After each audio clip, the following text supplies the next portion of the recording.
Power 98.7, progressively elevating the conversation. Now we're talking. We are indeed, and let's change tack a little bit. I was saying searching for some good news. Well, here's something that is potentially good news. So Eskom's stabilisation strategy, we are told, is promising to end load shedding and restore energy reliability. But there are some doubts that still persist. Now, with a history marked by mismanagement, leadership churn, and under-delivery, many question whether this plan will succeed where others have failed. While improved maintenance, leadership changes, and private sector inclusion offer hope, real success hinges on political will, transparency, and accountability. The nation watches, hoping this time will be different. We got the news also today of Unit 4 of the Medupi Power Station successfully being returned to service. What does this all mean? Let's get more. Got on the line independent economic and energy analyst Tshepo Kgadima. Good evening to you, and thank you so much for your time. Titi, good evening to you as well as to the listeners, and it's a pleasure to speak to you for the first time. At this time of the night. Slot. Yes, I appreciate your time as always. So let's start by first, can you just maybe in very brief and simple terms explain to us what this stabilization strategy actually is? Look, the return of this unit, which was taken off because of an accident that happened, it is good news for the country because it not only adds 800 megawatts of generation capacity to the grid, but it also has got a direct bearing on the reduction of the usage of diesel.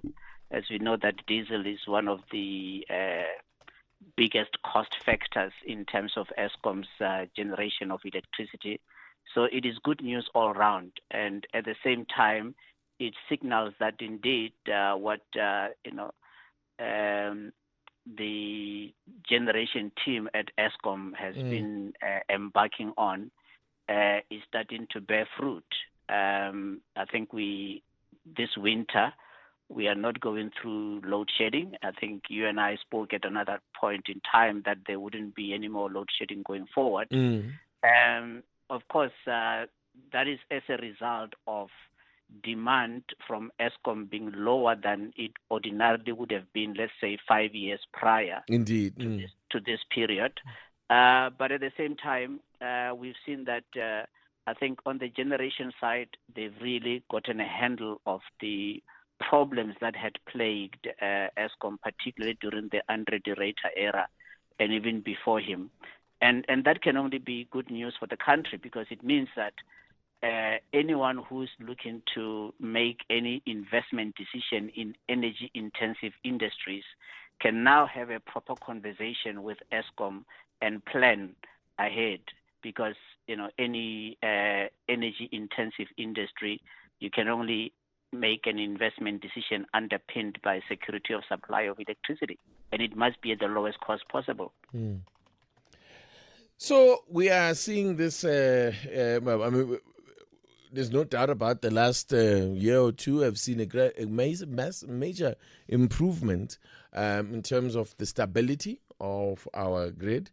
But the question does remain, and as you have said, that diminished demand has a lot to do with it.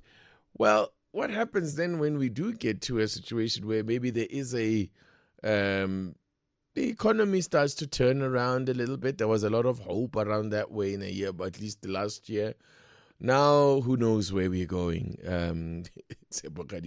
So, but if we do get to a point where the economy starts, to track in the right direction, we might start to see increased demand. Will then Eskom be able to come to the party? Look, technically and theoretically, Eskom should be able to come to the party because even during peak hour peak periods during this winter season, they are still utilizing no more than 55% of their installed capacity on the baseload coal-fired fleet. And the nuclear power plant also, right now, I think they are only operating at 50% of the installed capacity. So that tells you that there is room. I think Eskom, we can only hope that now they are doing everything possible to maintain the availability factor, or the energy availability factor, above 72%. And if they can get to 85% in the short to medium term, that will really be a signal to encourage the those that are seeking to make investments in this economy. We've spoken about this, whether it is the artificial intelligence, cryptocurrencies, or whether it's traditional steel industry or manufacturing or even mining and agriculture. All those energy-intensive industries will only return once there is predictability in terms of the cost of electricity. And as you might be aware, I've been calling for a long time that South Africa actually needs to have a standardized uniform tariff and not the current tariff structure that we have, because, yes, municipal customers as of the 1st of July also saw a corresponding increase in their electricity tariffs, following Eskom having increased its tariffs from the 1st of April this year. But Eskom is now, we see them, because they are now starting to have excess capacity, they are talking about incentivizing some of the energy-intensive users by giving them a discounted tariff structure. And I don't believe that is a effective and an appropriate, and more so a constitutionally valid strategy, because it will bring about unlawful discrimination whereby, prepaid users, who most of them are the indigent, you find that they are paying 5 rand a kilowatt hour. And if you were to now give these energy-intensive users, with the attempt to boost economic activity, give them a reduced discounted tariff, you then contravene the Constitution of the Republic, because then you would be unduly discriminating them on the account of perhaps their economic standing in society. So Eskom needs to actually now focus, taking advantage of the excess capacity they have, a standardized uniform tariff. And years ago, I'm talking about the year 2012, their projections were putting us to a point where by the year 2025, the tariffs should have been R1.22 plus VAT. And that's really, I think, what is in the long run, what will be a tonic that this economy requires, with a stabilized Eskom that can assure security of supply of electricity. So let's talk about this Medupi Unit 4 returning to service. Just give us a bit of perspective about that. It adds, according to Eskom, it's going to add an impressive 800 megawatts to the grid. Just tell us more about how significant this is. And how long is it going to stay online? Look, that generator that they brought in, it's a second-hand generator from Netherlands. And from what we understand is that it should be able to give them about 15 years of operability without any technical hitches. So one can say, well, at least for the next 15 years, we can expect that unit to be able to churn electricity at a rate of over 90%. Once they get to 90%, I think now they've returned it to service, but we're still waiting for the numbers once they've run it over an extended period of time, as in terms of what availability factor it achieves and what efficiencies it is working on.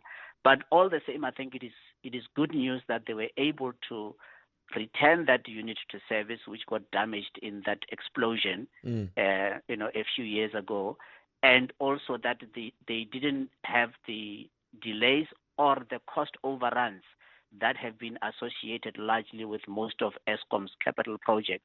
So on that front, it is good news. And I think the hiring of Bheki Khumalo as the head of Eskom Generation was one of the very few but best decisions taken by Eskom board. And for that, they need to be applauded, because the moment that they stopped, or the politicians stopped unlawfully interfering in the due operations of Eskom, and particularly Eskom Generation, that's when improvement started. But during the era when we found that they were unlawfully interfering, the politicians, that's why we found ourselves in those perpetual days of darkness, whereby there was no end in sight. So I think if they can keep this trajectory, it then gives this economy a fighting chance. But the board of Eskom needs to be more responsible. I think one of the things they need to abandon, I see that at the same time they are talking about the so-called battery energy storage capacity. They are talking about putting some solar farms in some of the older power stations. In the first instance, technically, there is no such thing called an old coal-fired power station. There are power stations that are much older than Eskom's fleet of power stations, which are operating at above 90% energy availability factor. So the talk of an old or a power station being old and therefore needing to be retired, it is technically nonsensical, and we can hope that the board should actually focus on ensuring that they empower the engineers who know what needs to be done, as has been proven under the leadership of Bheki Khumalo. Therefore, allow them to do what they know how to do best, but also abandon costs on costlier sources such as the so-called battery energy storage, as well as solar parks. For example, Komati power station should never have been shut down, should never have been destroyed in the manner that it was. Well, that is water under the bridge. But that should therefore be the first and the last of such very bad decisions that were taken. Eskom needs to really stick to the knitting. And sticking to the knitting is actually ensuring that they have got higher efficiency, lower emissions technologies to ensure that in 10, 15 years from now, we can continue to generate electricity to be able to re-industrialize as an economy, and at the same time ensure that the energy poverty is eradicated. Because TT, as you and I are speaking here, it's a cold night, and according to Premier of Gauteng, Banyasa Lesufi, he says that 2.5 million people, residents of Gauteng, do not have access to electricity. So you can imagine the impact of energy poverty on the lives of ordinary people. And it's not because electricity is not available, it's just that it's out of reach. And one of the things that make it out of reach is that infrastructure has not been expanded, the network has not been expanded adequately, but also the cost element has been so much higher that it has become unaffordable. It's out of reach, even though electricity is available. And hence we are seeing that ordinarily on a night like today, with the temperatures being where they are, at 10 p.m., Eskom should have still been supplying in excess of 33,000 megawatts, but that number has dropped to 25.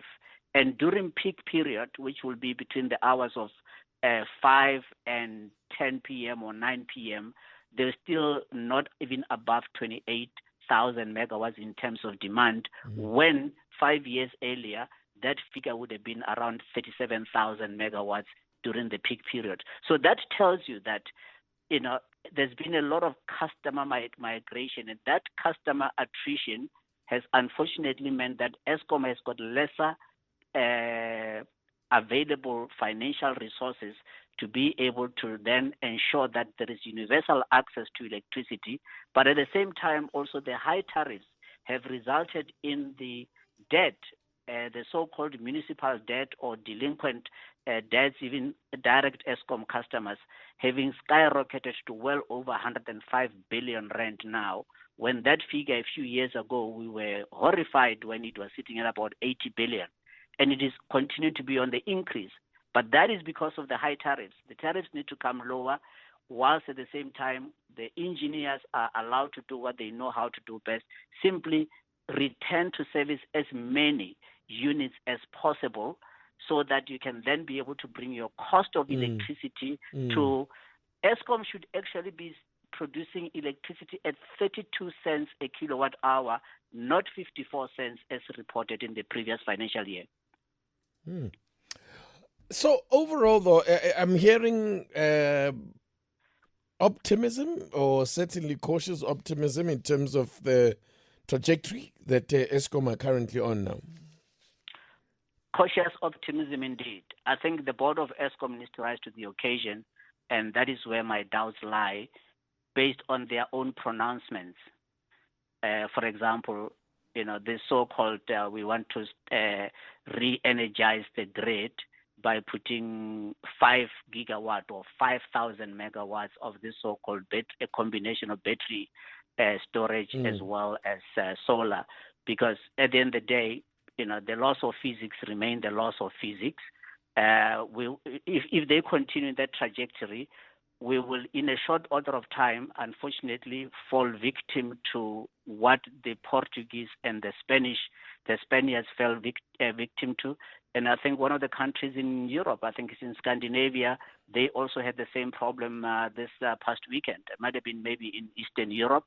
They had the same problem this weekend because, you see, intermittent energy sources, particularly from wind and solar, have never, ever been suitable to be transmitted on any high voltage grid. Those are the laws of physics, and anybody who insists that they can actually successfully transmit intermittent energy on a high voltage grid, that person is making a bold claim to have rewritten the laws of physics.